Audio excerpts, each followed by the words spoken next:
And welcome to the Social Angle, a podcast that helps promo pros gain an edge in the social media realm. I'm Vinnie, and on this episode, I am joined by Jeff Davis, founder of Supplier Record Remix, to discuss his rockin' business, which makes housewares and gifts out of reclaimed vintage vinyl records, the struggles he endures promoting his company on social media, and much more. Jeff, welcome to the show. This is part two. Hey, Vinny, thanks. Yeah, this is take two. We tried this last month. We had some tech issues, but I'm happy to finally get you on to talk about this topic. Now, before we get into it, Jeff, can you tell us a little bit more about who you are and how you find yourself in this industry? Absolutely. My name's Jeff Davis, and my company, Record Remix, is a kind of a subsidiary of my parent company, Vinylux. And we are a company that, as Vinny mentioned, we repurpose vintage vinyl records into new products.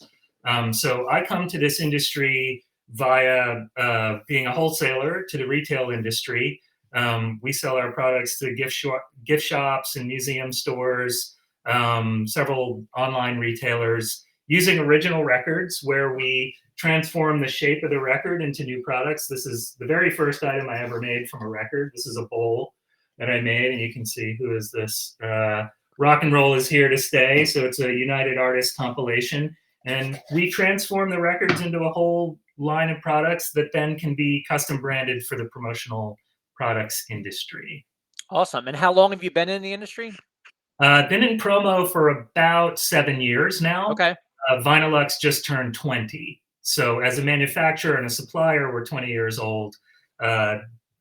Deep in the promo industry for about 7 years now. Okay. Awesome. And I know this product. I've been to ASI shows and I've seen, other suppliers with this type of product. It's a very cool product. I have one up here.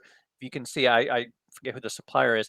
It's a clock. It's made out of a reclaimed vintage vinyl record. So I've seen coasters. I've seen all kinds of things that you could do Mhm. with this type of product.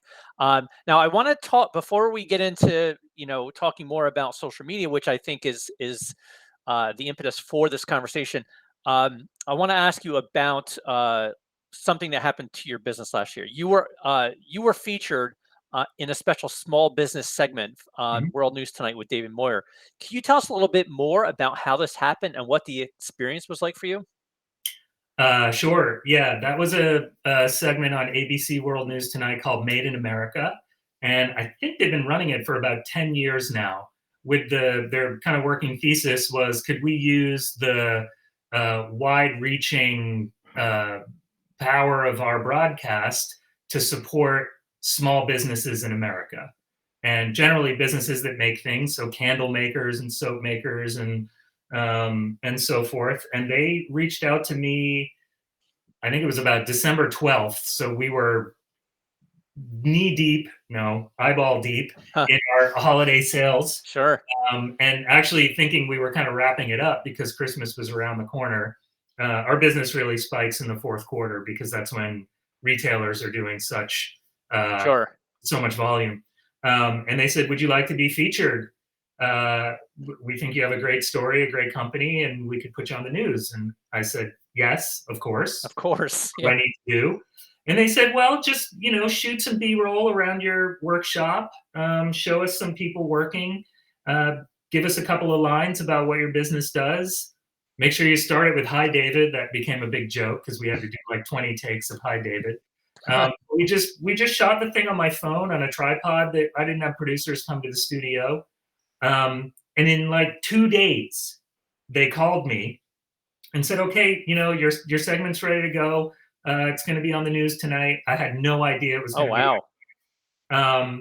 And they said, "We just need to verify the pronunciation of some names, and if you could just film like, a couple more shots of people assembling things and some faces. It's always nice to see faces." So we ran around, shot some more, and it happened so quickly that it hadn't dawned on me that this could really um, generate a ton of sales. Sure.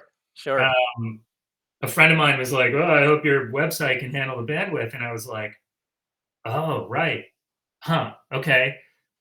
So I called the producer and I said, hey, would you mind mentioning a different retailer than Vinylux?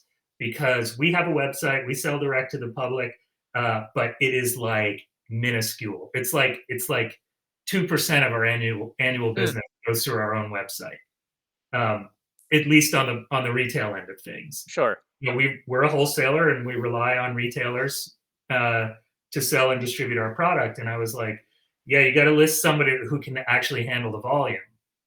Um, so it was a store that we've sold to for 20 years called Uncommon Goods. I know the owner quite well. I called him up and I said, "Hey, we're gonna mention you as the retailer for the product tonight on the news." And he said, "Great." And then, yeah, thanks. About a half an hour after the segment ran, he started texting me and said, "So we're definitely seeing an uptick. Wow. If we need more product, uh, would you be able to ship us some tomorrow?" And I said, "Yeah, just let me know." It turns out that they generally carry about 400 to 500 units of every single product we make, which is like they carry like 12 to 14 different products that we make. And they sold out of everything within 2 hours. Oh, wow. Started placing these POs for like thousands of units the next day. And we did our best. We ran around like crazy trying to fabricate and ship, and we pretty much got everything done by Christmas or a few days before Christmas. They were overnight shipping to their customers. Um, yeah, it was nuts. It hadn't been like that in years and years and years because generally we do enough advanced planning that we can handle all of our holiday volume. Right, right. So that Uh, was not that was a nice little Christmas surprise then last year. It was great. It was fun. It was like a little stressful for about a week. We ended up getting maybe 300 to 400 direct to consumer orders on our Vinylux website, which we never see. I mean, Right. usually we get 2 orders a month. Huh. So we pivoted. Our systems are strong. My admin team is amazing. Here's a segue for you. The reason is because we are a promotional product supplier. We're agile. We know how to pivot. We know how to make our product um, well and quickly. We can drop ship direct to recipients. We have all of our packaging in place. We have all of our labeling in place. We're a fully integrated manufacturer, supplier, distributor. So not only do we make our products in house, we decorate them, we assemble them, we pack them, and we ship them, all from my workshop in Philadelphia. Wow. Wow. So I have a team of 12 people, and we were just cranking. I Um, yeah, I love stories like that. I love when, you know, industry companies, get a little piece of the big time, and I love hearing its effect on the business. So you guys clearly had a good, response to that segment on it was World News Tonight, right? yeah, yeah, it was amazing. And it kept up for a week or two, and then they asked us to do a follow up, which was great. And it was everyone they had done this season. So I think it was like 14 different wholesalers, suppliers, whatever you want to call them, people who make stuff. Um, and they just said, shoot us a quick segment explaining how this affected your business. Huh. So I shot a little video basically telling them what I just told you. And then they ran it in sequence, like me and then all the other people saying we had to hire people, we Huh. had to buy more materials. So Um, you did all this without them coming to you with a production team. You did all this on your phone, correct? yes, That's amazing. I mean, it's crazy how far we've come technologically in terms. I mean, 20 years ago they would have sent out a production team, with a lot of hardware and done the interviews there. But now you're just actually doing it on your phone and sending them the footage. absolutely. Yeah. And I think their editing capability, digital editing, and they're so fast and so good at it. I And the was qu- and the quality of the phone too. I mean, the videos that come out on phones are really good compared to what they were 10, 15 years ago. Yeah, definitely. Some segments like yours, I've shot on a desktop computer, and the same thing. It's like, it wouldn't look much better if they came with their professional equipment. Right. And Right. this way, they can reach out all over the country for stories from people. I had almost 20 years ago, I was featured on Reading Rainbow with LeVar Burton, and Okay. he was doing a kid's book called Two Old Potatoes and Me. And the idea was that the potatoes started to grow vines and eyes and look all funky. And, the dad in the family said, "Hey, we can cut these up and grow new potatoes." And they kind of spun it into a recycling uh, Okay. story. And so it was actually the crew from Sesame Street came to my studio to film me in Queens. And it was like 12 people. Wow. um, I mean, so much equipment, it could barely fit in my little studio, and they were Huh. there for like 8 hours Oh, wow. for the That's 15 minutes of footage that they ended up buttoning it down to. So, yeah, I'm familiar with the change for yeah. sure. Hence the 2-day turnaround, from the time that you sent them the video, and all of a sudden 2 days later, they're ready to post it, online. So to me, I feel like there's, certainly a lot has changed. But that's awesome. That's a great story. Now I want to talk to you about your use of social media for your business and some of the challenges you face. I checked out your social media. You don't do much. Can you explain why that is? Um, yes, I can explain. So we actually have two Instagrams that we run. One for Record Remix, two X's on our Instagram. And the one that we use more is Vinylux, which is our wholesale line. Although we do also feature some of our promotional products on our Vinylux Instagram because it's has a much bigger following Hmm. than our promotional products Instagram. One reason is that we are absolutely committed to respecting the relationship that we have built with distributors and the autonomy of our company when it comes to producing product for end clients. We do not generally reveal who we are or Hmm. where the materials are coming from. Um, so it poses a little bit of a challenge for us to promote our business on social media because if you don't, um, well, for a couple reasons. One, we have to often sign non-disclosure agreements. I don't believe we did on this, but we did these pieces for the Baz Luhrmann Elvis movie that came out a few months ago. Okay. Right. And in some cases, we're just not allowed to show this. Right. We signed a non-disclosure agreement.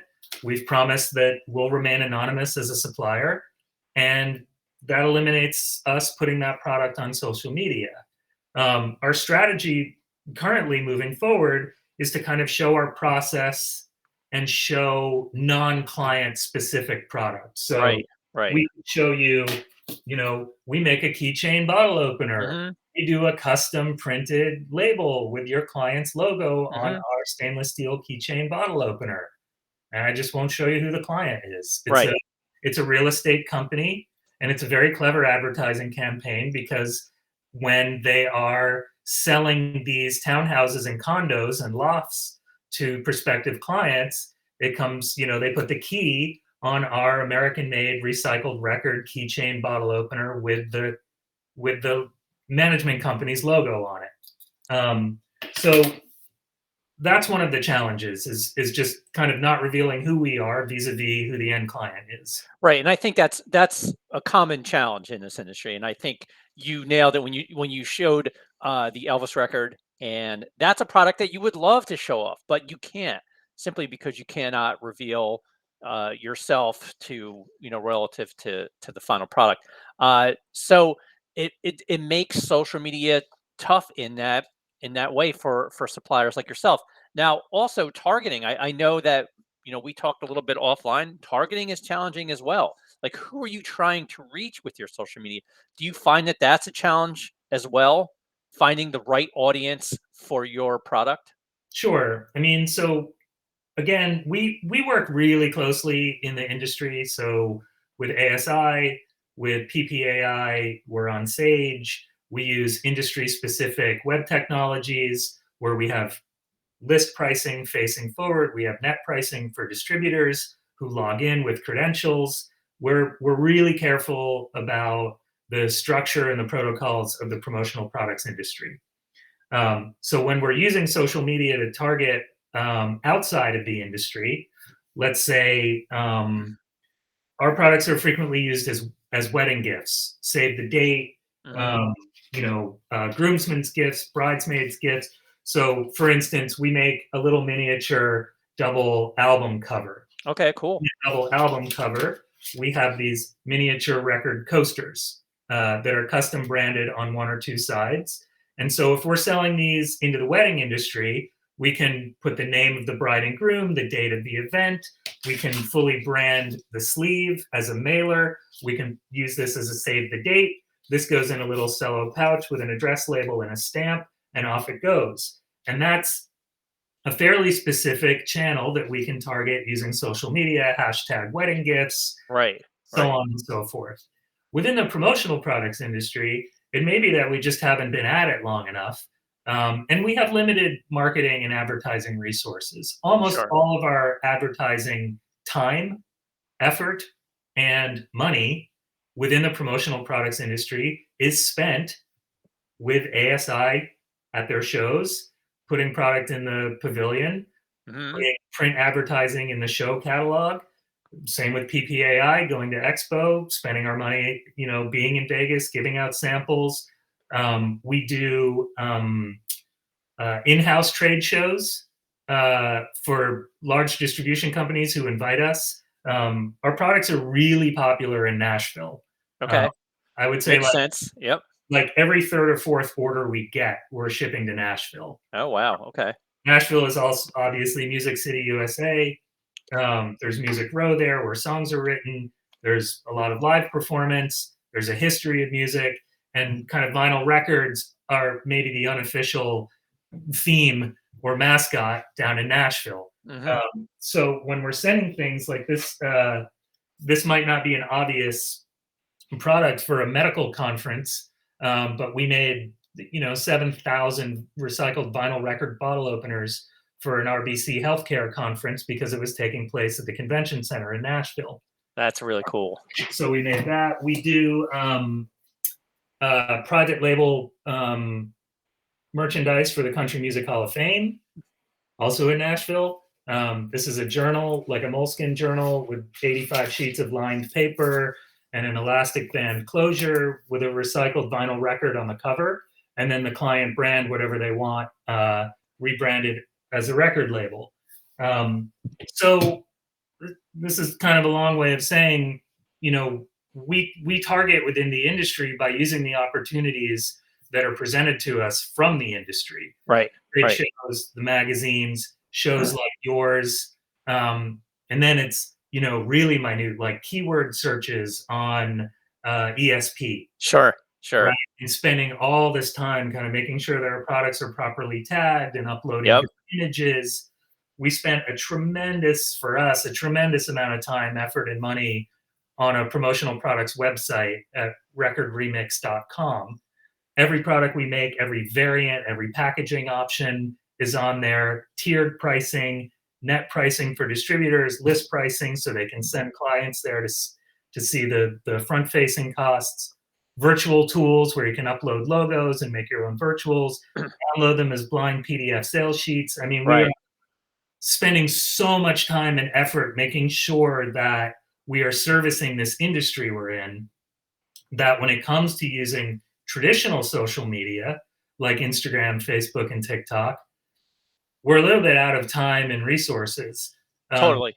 And that's not uncommon in this industry. And I've talked about this with a lot of people who are smaller companies who are spread thin and they don't have the resources to put into social media, at least not consistently. They may update social media here and there, and it's something that you don't really see the ROI on immediately.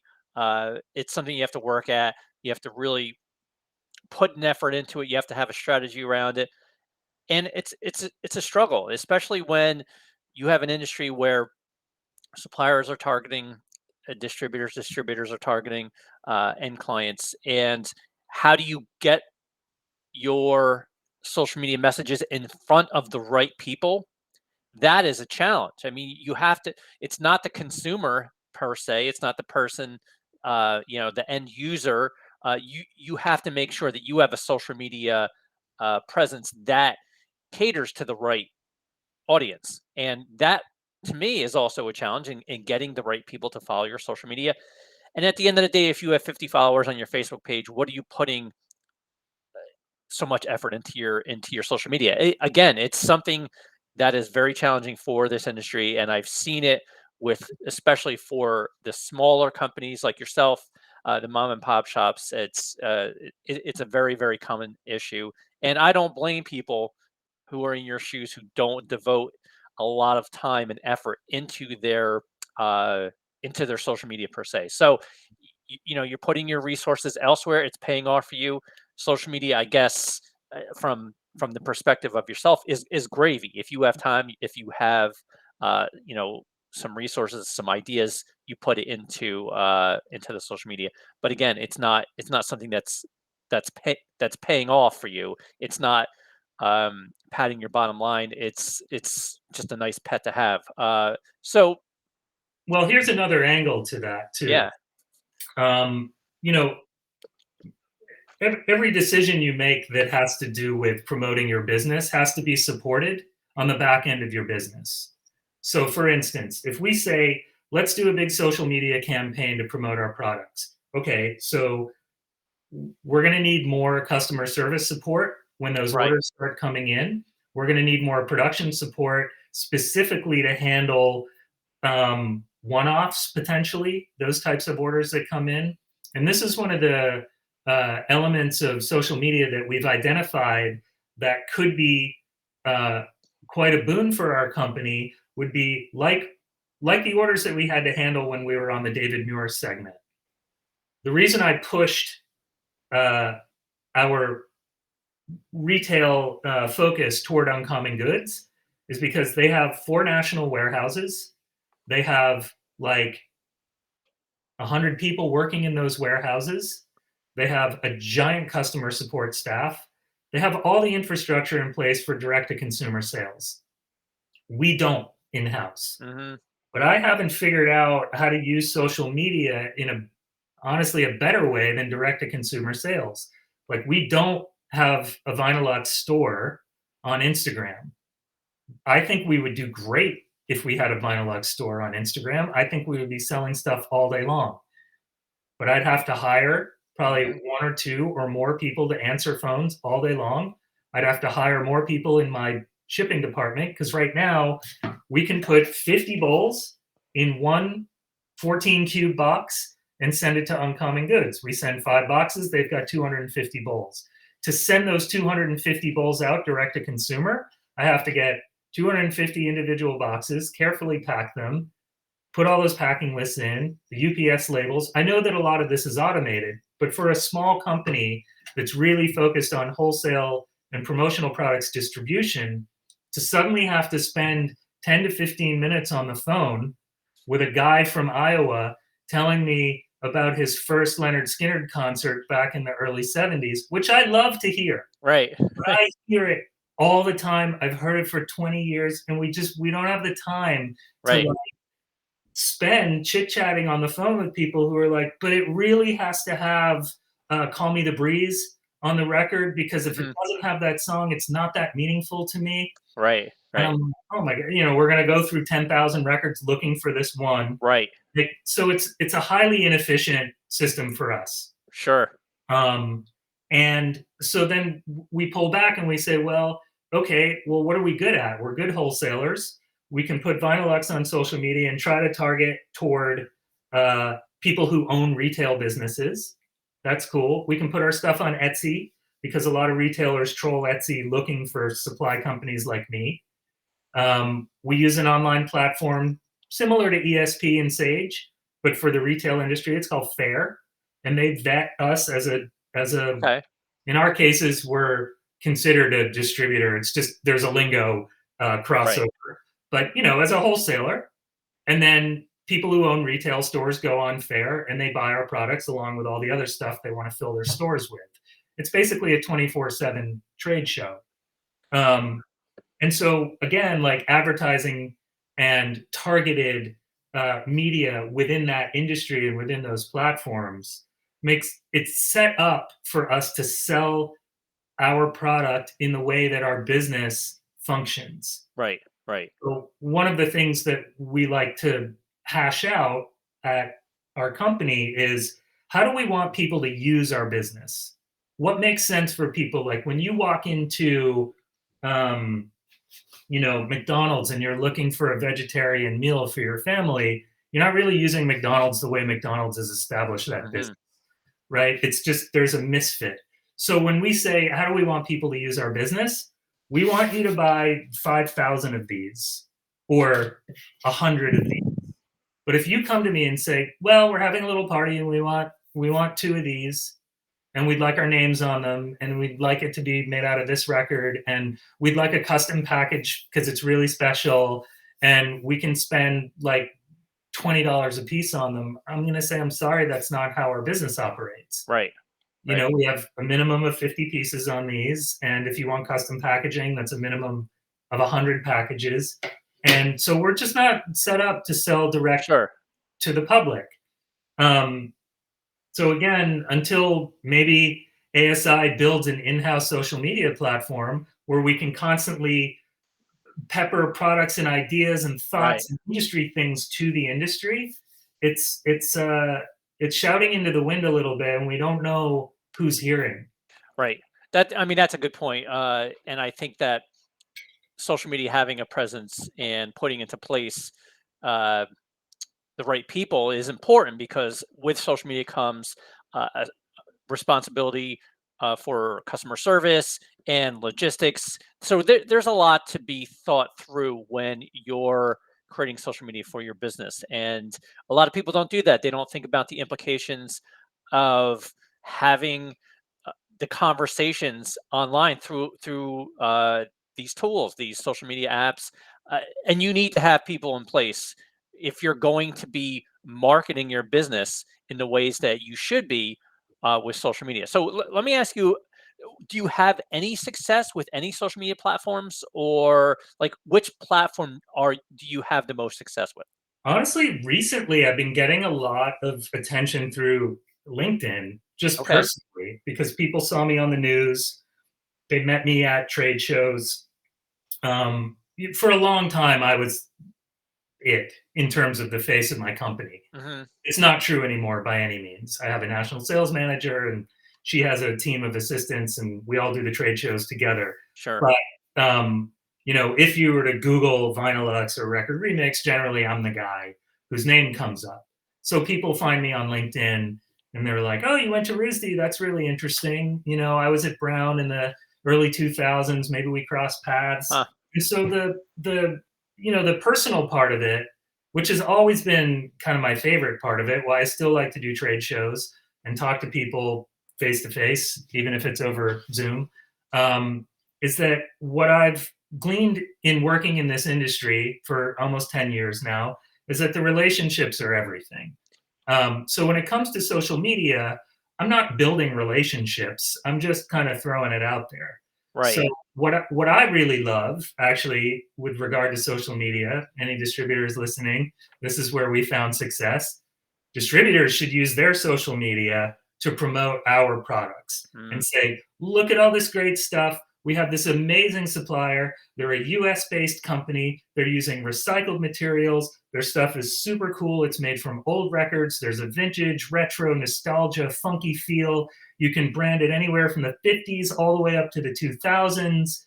The stuff is great at parties and weddings. Put that on your social media and reach the general public. And Right. then And and we're actually finding that we're getting emails on a regular basis from distributors who say, "Hey, we shot some video in Vegas of your booth. We put it on our social media, and we have this great big advertising company come back to us and say that they loved everything you do, and they want to redo their executive headquarters using your products." And so that would be that's almost my pitch is like, yeah. you put our products on your sites because you're the ones who are reaching out directly to the end client. Right. Frankly, you do it so much better than we do. I don't want to spend my time reaching out to end clients. Right. I don't have the Right. resources for it. Personally, I don't have the patience for it. My sales team does. But what Right. my sales and admin team is amazing at is selling our products to promotional products distributors Right. and Right. coaching promotional products distributors on the ins and outs of our products, what our lead times are, what our capacities are, what our printing capabilities are. We have all those resources, templates, and all the things you need, blind catalogs, everything is ready to go, set up to support distributors. And then you guys are the amazing salespeople, and you have the relationships, the long term. You go out and have dinner with people when you're at trade shows. You've been selling to Bob at such and such a company for 20 years. You're the only company he uses. I don't want to go meet Bob. You already know Bob, so you should buy the stuff on Bob's behalf from us. And that's, you A- know, And and Jeff, I think that as the industry gets younger, and we talked about this offline again, and we have more distributors who are younger and millennials, Gen Z, they're going to do more of that. I know people do that in this industry now, where the distributors are showing off supplier client products to their clients. It happens a lot at our ASI shows. I see it all the time. I see people finding products, the distributors finding products on the floor, shooting video, uh, you know, away from the supplier booth, so, talking to almost concierge service, like talking to a specific client saying, "Hey, I found this great product. This is how I think you should be using it." I think there's going to be more of that going forward, especially as I mentioned, as the industry gets younger, more people embrace social media, more people understand its utility and its importance. So I think it's going to happen, and it may be taking more of the pressure off the supplier themselves when you have the distributor who is almost working on their behalf for social media. So I that's a great point. Especially for, like I said, I keep mentioning it, smaller mom and pop shop suppliers like yourself, small businesses don't have huge staff, don't have the time to do that. Eventually, the distributor, potentially will take that, under their sort of uh, under the things that they do and use social media to promote your products. So, Jeff, I have a few more questions for you, but I want to ask you: do you have any final advice for anybody who might be struggling in the same way that you're struggling with social media? well, advice for social media users. Um, I think the most successful social media campaigns that I've seen from suppliers, and this is, like I mentioned, we're going to do more of, is kind of laying out what our capacities and capabilities are. So Okay. rather than trying to target end clients or even trying to target distributors through social media, I think just it's almost like a de facto thing that people do now is they'll go check out your Instagram or your Facebook. And I guess if a distributor has bothered to find us and then wants to go see our Instagram, rather than just showing uh, like a catalog full of products, I kind of, at least our business anyway, what we're most proud of is the way we work with clients. And from the initial conversation all the way through the delivery of product, that's what we want to demonstrate. Like we're going to work through ideas and concepts with you. We're going to help you lay out graphics and artwork and create virtuals and mock-ups for you. We can create spec samples that then go to your customer before they purchase the full rack of product. And then all the way up to the way that we um, pack and drop ship if necessary. And then our follow-ups. And we work so hard to make sure that our every step of the process is buttoned up and really tight. That's the thing that I think can be promoted if you're a supplier. Right. You're treating your supply company as a retailer. That's a different story, and we've just decided to back off of that. Like we're not Okay. making our own products so that people can, buy one or two of them for their dad's birthday. Right. Um, Right. it's One yeah. offs or two offs, like it just doesn't work. I totally get it. That's interesting approach from a supplier perspective on social media. I'm not sure that I've seen much of that on social media. A lot of suppliers, they almost use the big ones, the ones that have the resources, seem to do more of behind the scenes, showing off their employees and staff and Mhm. how they create the products, Mhm. if they're actually manufacturing them or if, they're importing them, like the processes behind the scenes. And I think that that is a big element of what social media is today. There's a aspect of showing the behind the scenes, Mhm. the nitty gritty, the dirty, especially on from supplier perspective, how products are made, what goes into creating products. It to me, I think that's more of a fascinating stance than just showing off the final product. And I think there's a lot of interest in that. Yeah, and So, it's who we are and what we do. I right, mean, my company is almost entirely staffed by trained artists. Even if they're on the phone with you as a customer service person, almost every single person has a degree in printmaking, painting, some creative aspect. And that's my background. I went to art school twice. All I've ever done my whole life is make stuff. It's all I ever want to do. And I have this kind of notion that I should make some money doing the thing that I love, and that's why I started a company to sell the products that I make.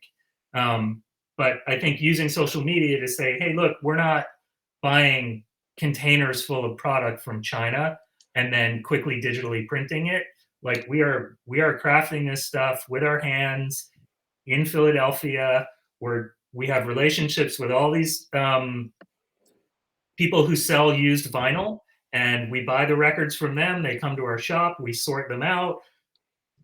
We're like taking raw material. We consider records to be raw material, sure. and then turning it into finished product. Like I wouldn't say like old world craftsman, but with a handmade ethos and with a craftsman sensibility to everything we do. And And that's I what I want people to know about us. and I think that is a perfect example of what I think suppliers like yourself should be showcasing on their social media. Show that process of, getting these records i- and making the products out of the records. I think that that is a winning formula for anybody in this industry. Uh, and that's what people want to see. People want to see how things are made. You want to see the people behind the scenes. So yes, that's great advice, Jeff. Thank you today for your time. I have a few more questions. These are sort of, you don't know, you have no pre knowledge of these questions. I just want to throw these out there. See Hit how me. you think on your feet. So if you could live anywhere in the world, where would it be and why? Mm. Um, New Orleans was top of the list. Okay, why?